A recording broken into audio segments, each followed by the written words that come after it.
आदरणीय अजितदादांनी बीड जिल्ह्याच्या सर्वांगीण विकासासाठी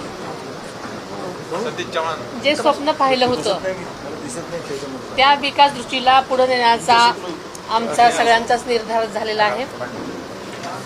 आदरणीय अजितदादांनी जिल्हा नियोजन समितीच्या माध्यमातून निधीच्या माध्यमातून अनेक महत्त्वाकांक्षी विकास कामांना चालना दिलेली आपल्या सगळ्यांना माहिती आहे। त्यापैकी अनेक कामं आज प्रगतीपथावर आहेत। उर्वरित कामंसुद्धा गुणवत्तापूर्वक आणि कालबद्ध पद्धतीनं पूर्ण करण्याच्या सूचना आज मी प्रशासनाला दिलेल्या आहेत।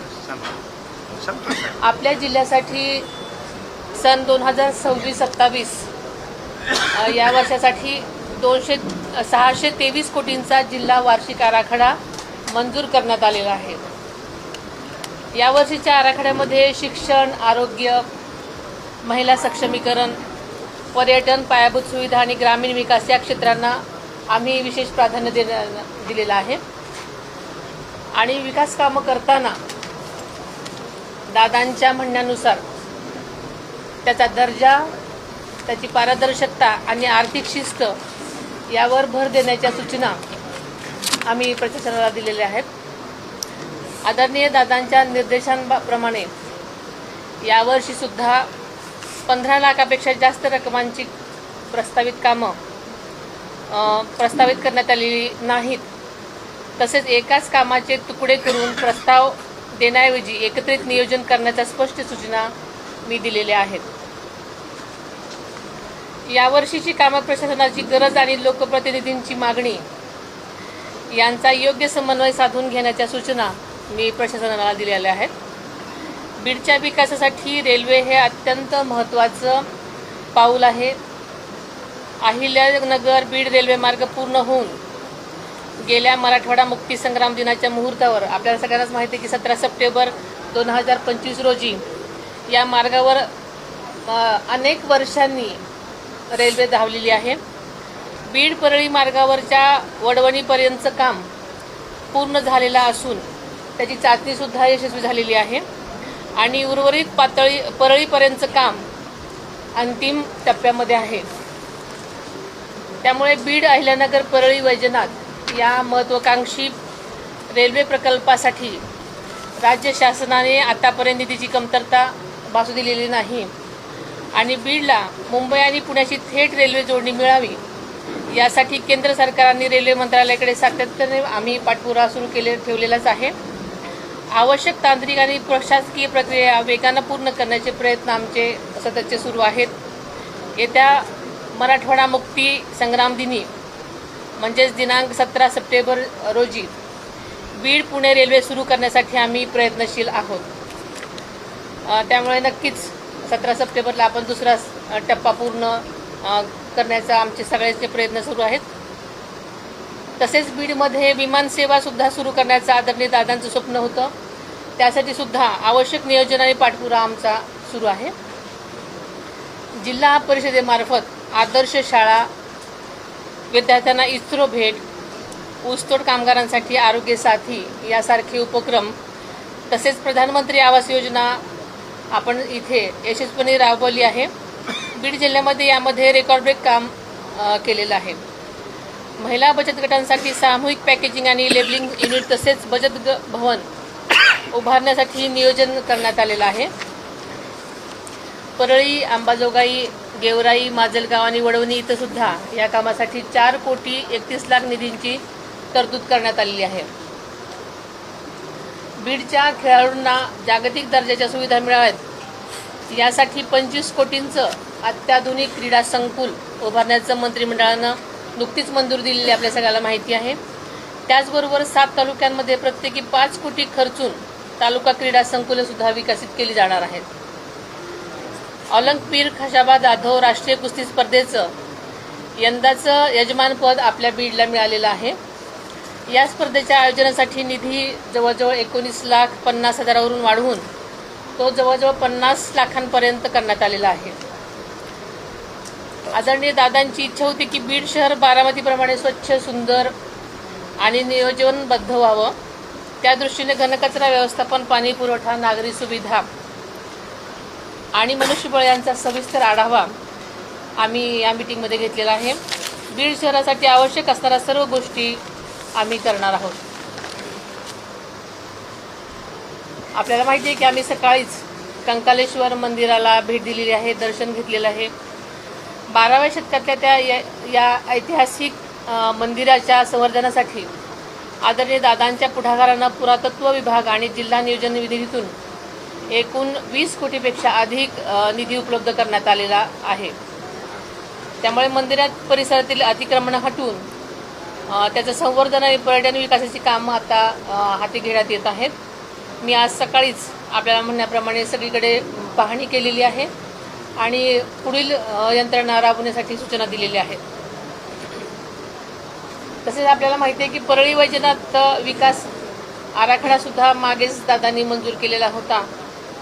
आपल्याला माहिती आहे की 12 ज्योतिर्लिंगापैकी एक असलेला परळी वैजनाथ परिसरासाठी 301 कोटीपेक्षा अधिकच्या विकास आराखड्याला मंजुरी देण्यात आलेली आहे. काशी आणि उज्जैनच्या धर्तीवर मंदिर परिसर विकसित केला जाणार असून धार्मिक पर्यटनाला यामुळे मोठी चालना मिळणार आहे.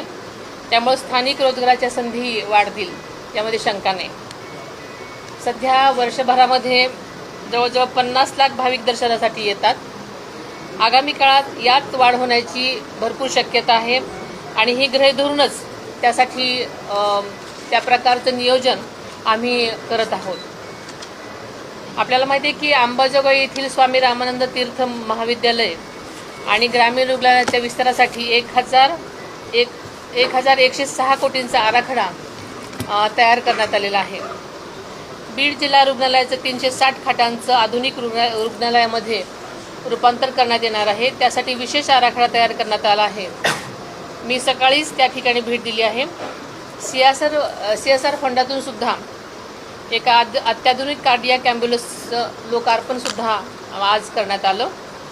त्याचबरोबर बीडमध्ये 4.25 हेक्टर जागेवर नर्सिंग महाविद्यालय आणि वसतिगृहाची उभारणी करण्यात येणार आहे.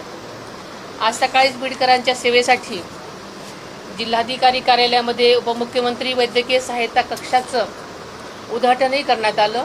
त्यामुळे इथल्या प्रत्येक रुग्णाला तातडीची मदत मिळण्यास नक्कीच मदत होणार आहे आणि त्यांना दर्जेदार वैद्यकीय सेवा उपलब्ध करण्यासाठी प्रयत्न होणार आहेत.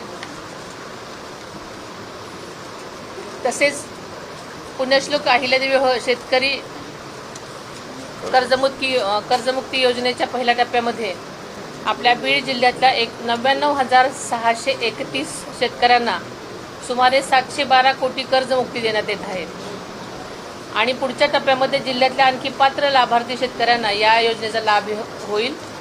त्यामध्ये एकही पात्र शेतकरी वंचित राहणार नाही याची आम्हाला खात्री आहे. eKYC, आधार प्रमाणीकरण आणि पोर्टलवरील तांत्रिक अडचणी तातडीने दूर करण्याचे स्पष्ट निर्देश प्रशासनाला दिलेले आहेत. बीडचा विकास हा केवळ भाषणांचा आणि घोषणांचा विषय नाही, तर प्रत्यक्ष कृतीतून विकास घडवून आणण्याचा आमचा संकल्प आहे. आपल्याला माहिती आहे की दादांनी बीडचं पालकमंत्री पद हे स्वतःहून स्वीकारलेलं होतं, स्वतःहून मागून घेतलेलं होतं आणि मला याची जाणीव आहे. मी बीडची पालकमंत्री झाले म्हणजे फक्त मंत्रिपदासाठी नाही, तर ती जबाबदारी आणि हे स्पष्ट मला त्याच्या जबाबदारीची जाणीव आहे आणि त्यामुळे हे मी स्वीकारलेलं आहे. मी मराठवाड्याची कन्या आहे, त्यामुळे बीड जिल्ह्याच्या मातीशी आणि इथल्या माणसांशी माझं तसं भावनिक नातं आहे. आदरणीय दादांनी ज्या जिल्ह्यासाठी जे विकासाचं स्वप्न पाहिलं आहे ते पूर्ण करण्यासाठी राज्य सरकार पूर्ण ताकदीनं काम करेल. बीडच्या विकासात निधी, नियोजन किंवा प्रशासनाच्या पातळीवर कोणतीही कमतरता राहू दिली जाणार नाही याची मी आज आपल्याला ग्वाही देते.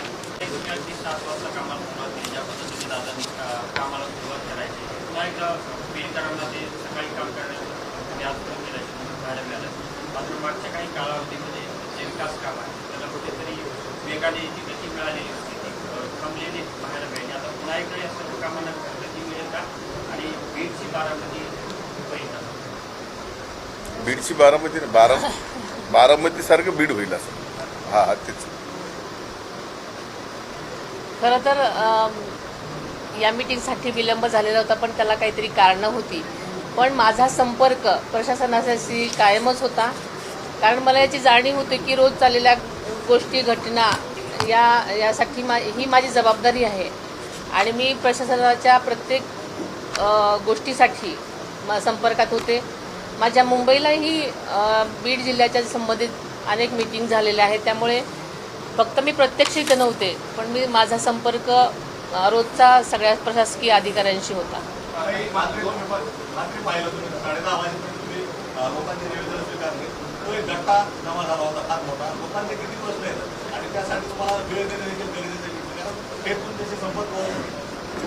वेळ वाढवून मिळून का बीड करायला आणि वारंवार तुमचा दौरा केला तर कुठेतरी बीडच्या विकासाला आणि कायदा सुव्यवस्थेला देखील नक्कीच याच्यामध्ये खंड पडणार नाही, कारण इतके दिवस वेगवेगळ्या निवडणुका होत्या, वेगवेगळे माझी स्वतःची निवडणूक होती आणि अनेक वेगवेगळ्या गोष्टी घडत होत्या, त्याच्यामुळे मला इथे प्रत्यक्ष येता आलं नाही.